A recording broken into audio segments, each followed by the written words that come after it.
ایک حد کے بعد تو انسان سب کچھ چھوڑ دیتا ہے، روٹھنا، شکایت اور گلے شکوے کرنا، اور پھر دل تو ایسا ہو جاتا ہے کوئی بات کرے تو ٹھیک، نہ کرے تو بھی ٹھیک۔ لوگوں کی اپنے خلاف باتیں سن کر دینی کام کرنا چھوڑ دینا بے عقل لوگوں کا کام ہے، جو آج کفر کو اپنا خیر خواہ سمجھ کر ان سے متاثر ہو رہے ہیں۔ انہیں نہیں معلوم کہ اسلام کے دامن میں ہی عافیت ہے۔ دیواروں کے پاس کان ہوں یا نہ ہوں، فرشتوں کے پاس قلم ضرور ہے۔ چاقو، خنجر اور تلوار لڑ رہے تھے کہ کون زیادہ گہرا زخم دیتا ہے۔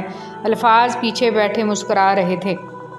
یہ طریقہ ہے اخلاص فی الدین کا کہ ہر کام میں بندہ دین کے نفع کو، دین کی خیر کو، دین کی طرف سے ملنے والی نیکی و حسنات کو مقدم رکھے، باقی دنیا کا فائدہ بعد میں رکھے۔ ضروری نہیں کہ ہر لکھا جانے والا لفظ پڑھنے والے کے معیار کے مطابق ہو۔ لکھنے والا اپنی کیفیت جبکہ پڑھنے والا اپنی کیفیت میں ہوتا ہے۔ خواہشات کو جنون نہ بنائیں، زندگی میں بہت کچھ ہمارے لیے نہیں ہوتا۔ رشتوں میں مخلص رہیں تاکہ رشتوں کو جیا جائے نہ کہ برداشت کیا جائے۔ عزت صرف اللہ جل جلالہ اور رسول اللہ صلی اللہ علیہ وسلم اور مومنوں کے لیے ہے۔ عظیم والد نے خالق کی مرضی دیکھی، معصوم فرزند نے خالق اور والد کی مرضی دیکھی، اللہ والوں نے قربانی کا اصل فلسفہ دیکھا اور ہم نے صرف دنبا دیکھا۔ سارے دکھ تین لفظوں پر آ کر ختم، اللہ ہے نا۔ درخت اپنا پھل خود نہیں کھاتے، دریا خود اپنا پانی نہیں پیتے۔ پتہ ہے کیوں؟ کیونکہ دوسروں کے لیے جینا ہی اصل زندگی ہے۔ کتنا خوش نصیب ہے وہ شخص جسے گناہ واقعی گناہ لگتا ہو اور وہ اسے چھوڑنے کی تڑپ میں دن رات دعا اور کوشش میں لگا رہتا ہو۔ عاجزی میں کامیابی، تکبر میں ناکامی، سچ میں خوشی، جھوٹ میں پریشانی، صبر میں برکت، غصے میں نقصان اور گناہ میں بیماری اور استغفار میں شفا ہے۔ الفاظ چابیوں کی مانند ہیں، ان کا صحیح استعمال کر کے لوگوں کے منہ بند یا دل کھولے جا سکتے ہیں۔ بیٹی کیا ہے؟ حضرت محمد صلی اللہ علیہ وسلم فرماتے ہیں، عورت کے لیے بہت ہی مبارک ہے کہ اس کی پہلی اولاد بیٹی ہو۔ جس شخص کی بیٹیاں ہوں اسے برا مت سمجھو، کیونکہ میں بھی بیٹی کا باپ ہوں۔ جب کوئی لڑکی پیدا ہوتی ہے تو اللہ تعالیٰ فرماتا ہے، اے لڑکی تو زمین پر اتر، میں تیرے باپ کی مدد کروں گا۔ جب اللہ تعالیٰ خوش ہوتا ہے تو زمین پر بیٹی پیدا کرتا ہے۔ بغیر دوائیوں کے سوتے ہو، صبح بغیر تکلیف کے اٹھتے ہو، بغیر کسی سہارے کے آتے جاتے ہو، بغیر کسی پرہیز کے کھانا کھاتے ہو، تو کہو نا الحمدللہ۔ طوفان میں کشتیاں اور غرور میں اکثر ہستیاں ڈوب جاتی ہیں۔ کام چاہے گھریلو، کاروباری یا دین کا ہو، مشورے کی عادت ڈالو، اس میں بہت سی فضیلتوں کے علاوہ آپس کی محبت پیدا ہوتی ہے۔ حضرت علی رضی اللہ تعالیٰ عنہ نے فرمایا، تین انسان تین چیزوں سے محروم رہیں گے: غصے والا صحیح فیصلے سے، جھوٹا عزت سے، اور جلد باز کامیابی سے۔ زرد پتے جہاں سے ٹوٹے ہیں، سبز پتے وہیں سے نکلیں گے۔ مشکل وقت دنیا کا سب سے بڑا جادوگر ہے، جو ایک لمحے میں آپ کے چاہنے والوں کے چہروں سے نقاب ہٹا دیتا ہے۔ اچھی باتیں پڑھنے کی عادت ہو تو اچھی باتیں کرنے کی عادت خود بخود بن جاتی ہے۔ خاندانی بندے کو پریشانی کے وقت میں پلایا جانے والا پانی کا گلاس بھی یاد رہتا ہے، جبکہ کم نسل لوگوں کو دیا ہوا خون بھی یاد نہیں رہتا۔ برداشت بزدلی نہیں بلکہ زندگی کا ایک اہم اصول ہے۔ جس دل میں قوت برداشت ہو وہ کبھی ہار نہیں سکتا۔ اپنے رب کو یہ نہ بتاؤ کہ تمہاری مشکل کتنی بڑی ہے، بلکہ اپنی مشکل کو یہ بتاؤ کہ تمہارا اللہ کتنا بڑا ہے۔ اگر آنکھ کی بینائی ختم ہو جائے تو انسان رات اور دن میں فرق نہیں کر سکتا۔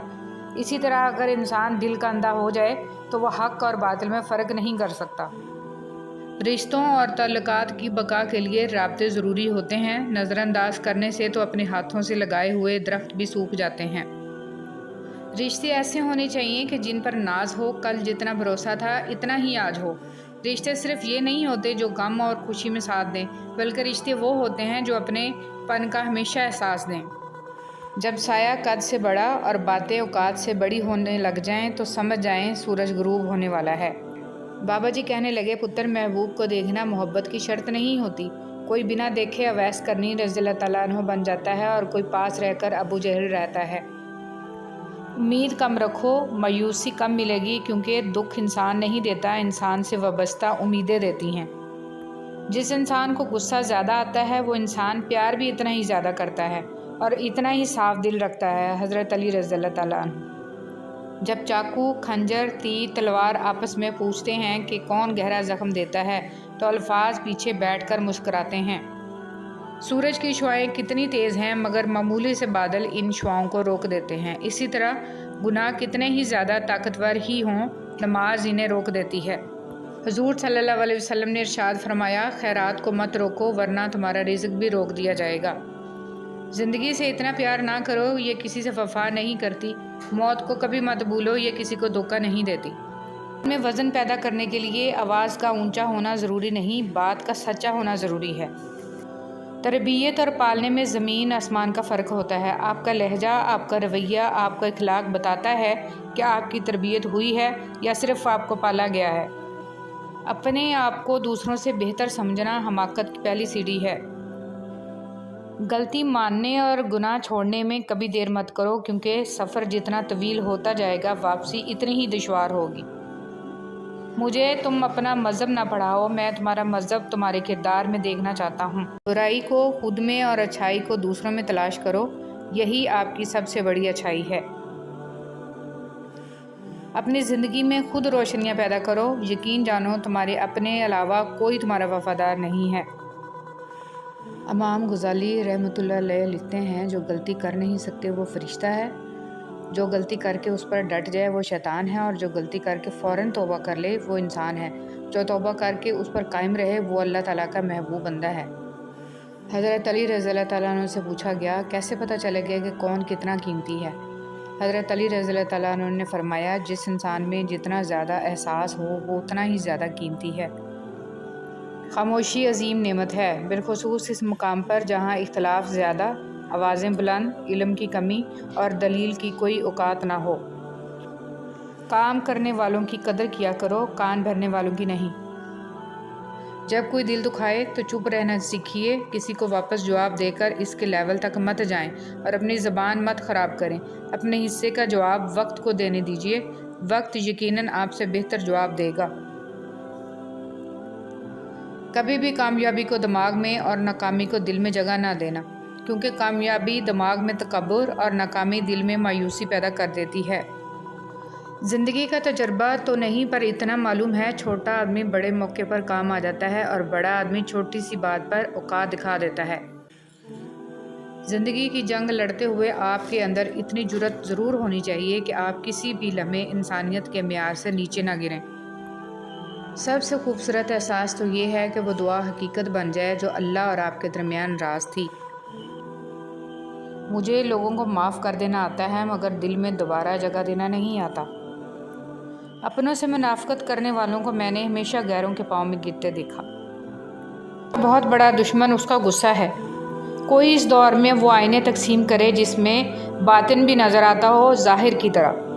دلوں میں رہنا سیکھیے، غرور میں تو سبھی رہتے ہیں۔ اپنی ساری باتیں اپنے رب کے ساتھ کرو اور اپنے رب کی باتیں رب کی مخلوق کے ساتھ کرو۔ ہر شخص باصول، ہر شخص باضمیر، صرف اپنی ذات تک، ذاتی مفاد تک۔ کسی گناہ کا عام ہو جانا اسے حلال نہیں کر دیتا بلکہ عذاب الہی کا خطرہ مزید بڑھا دیتا ہے۔ ملتا تو بہت کچھ ہے اس زندگی میں، بس ہم گنتی اس کی کرتے ہیں جو حاصل نہ ہو سکا۔ بسم اللہ الرحمن الرحیم۔ آج کی آیت، نرمی کے ساتھ گفتگو کرنا اور درگزر کرنا اس صدقہ سے کہیں بہتر ہے جس کے بعد دل آزاری ہو۔ نصیب کا لکھا مل کر ہی رہتا ہے، کب، کہاں اور کیسے یہ صرف اللہ ہی جانتا ہے۔ اپنا درد اپنے رب سے بانٹ لیا کرو، پھر درد جانے، دوا جانے اور خدا جانے۔ کچھ سوالوں کے جوابات صرف وقت دیتا ہے، اور جو جواب وقت دیتا ہے وہ لاجواب ہوتا ہے۔ ہمیشہ قصور تربیت کا نہیں ہوتا، کچھ رنگ صحبتوں کے بھی چڑھتے ہیں۔ جب انسان سمجھتا ہے کہ وہ غلطی پر بھی ہو سکتا ہے تب وہ ٹھیک ہونے لگتا ہے۔ بہت ڈر لگتا ہے جب کوئی کہتا ہے میرا یقین کرو۔ لفظ سے بھی خراش پڑتی ہے، تبصرہ سوچ کر کیا کیجیے۔ ہمیشہ الحمدللہ کہیں اور یاد رکھیں آپ کی زندگی لاکھوں لوگوں سے بہتر ہے۔ بس اللہ ہی تو ہے جسے تمام باتیں بلا جھجک بتا دی جاتی ہیں۔ کبھی کسی کو یہ مت کہو کہ تم مجھے یاد رکھنا، تم اگر یاد رکھنے کے قابل ہوئے تو یقیناً یاد رہ جاؤ گے۔ دنیا میں سب سے زیادہ مطمئن وہ لوگ ہوتے ہیں جو اپنے معاملات اللہ کے سپرد کر دیتے ہیں۔ محبت کی ابتدا بھی اللہ ہے اور انتہا بھی اللہ ہے۔ دل کا راستہ اخلاق کی سیڑھی سے جاتا ہے۔ اللہ سے بڑھ کر کوئی اپنے بندے کا خیر خواہ نہیں۔ ناکامیوں کو اگر سر پر چڑھاؤ گے تو یہ تمہیں دبا دیں گی، لیکن اگر ان سے سیکھ کر آگے بڑھو گے تو بہت جلد کامیاب ہو جاؤ گے۔ جب مشکل وقت آتا ہے تو ہم اپنوں کو تلاش کرتے ہیں، لیکن جن کو تلاش کرنا پڑے وہ اپنے نہیں ہوتے۔ اللہ آخری امید نہیں، واحد یقین ہے۔ کینہ کسے کہتے ہیں؟ دل میں دشمنی کو روکے رکھنا اور موقع پاتے ہی اس کا اظہار کرنا کینہ کہلاتا ہے۔ دنیا کا سب سے مخلص شخص آپ کا والد ہوتا ہے۔ تم لڑائی جھگڑے سے بچے رہو کیونکہ یہ دونوں دل کو بیمار کر دیتے ہیں۔ عورت مرکز نگاہ بننا چاہتی ہے لیکن گھورے جانے پر اعتراض ہے اسے۔ سکولوں کالجوں کے نصاب اور اساتذہ پہ نظر رکھیں، یہ آپ کی آنے والی نسل کو سیکولر بنا رہے ہیں۔ انسان تو موجود ہیں مگر انسانیت کہیں نہیں ہے۔ عمر میں بڑا ہونے سے کچھ نہیں ہوتا، بڑے آپ تب ہوتے ہیں جب آپ دوسروں کو سہنا اور برداشت کرنا سیکھ جاتے ہیں۔ بھیک مانگنا حرام ہے، اللہ محنت کرنے والوں کو پسند کرتا ہے۔ اگر کبھی مقصد میں ناکام ہو جائیں تو مایوس نہ ہوں، کیونکہ کسی بھی کتاب میں نہیں لکھا کہ پیروں میں قیمتی جوتے نہ ہوں تو آپ چلنا چھوڑ دیں۔ سکون تھا، سادگی تھی، بندگی تھی، جب موبائل نہیں تھا تو ایک زندگی تھی۔ بے شک قرآن مجید دلوں کا سکون ہے اور ہماری ہر الجھن کا واحد حل ہے۔ حضرت امام علی علیہ السلام نے فرمایا، برے لوگوں کو اچھا کہنا بدترین گناہوں میں سے ہے۔ حضرت علی رضی اللہ تعالیٰ عنہ نے فرمایا، جو شخص اللہ کو رات کو پکارتا ہے اللہ اسے غنی کر دیتا ہے، اور جو اللہ کی اطاعت اختیار کرتا ہے اللہ اسے برگزیدہ بنا دیتا ہے۔ نبی پاک صلی اللہ علیہ وسلم سے عرض کی گئی، یا رسول اللہ صلی اللہ علیہ وسلم، اللہ پاک کہاں ہے؟ زمین میں ہے یا آسمان میں؟ آپ صلی اللہ علیہ وسلم نے فرمایا، اہل ایمان کے دلوں میں ہے۔ حضرت علی رضی اللہ تعالیٰ عنہ نے فرمایا، تمہارے ساتھ رہنے والا تمہارے نفس کی اصلاح میں معاونت نہیں کرتا تو اس کا ساتھ وبال ہے۔ میری جنگ فقط یزید سے نہیں بلکہ ہر اس شخص سے ہے جو یزید جیسا کردار رکھتا ہے۔ حضرت محمد صلی اللہ علیہ وسلم نے فرمایا، جس نے وضو کرنے سے پہلے کلمہ پڑھ لیا، اللہ تعالیٰ وضو کے ہر قطرے پر ایک فرشتہ کھڑا کر دے گا جو قیامت تک کلمہ پڑھتا رہے گا، جس کا ثواب کلمہ پڑھنے والے کو اور سب کو بتانے والے کو قیامت تک ملتا رہے گا۔ آپ صلی اللہ علیہ وسلم نے فرمایا، تم سب اپنے حق میں صرف خیر کی دعا کرو، کیونکہ جو کچھ تم کہتے ہو فرشتے اس پر آمین کہتے ہیں۔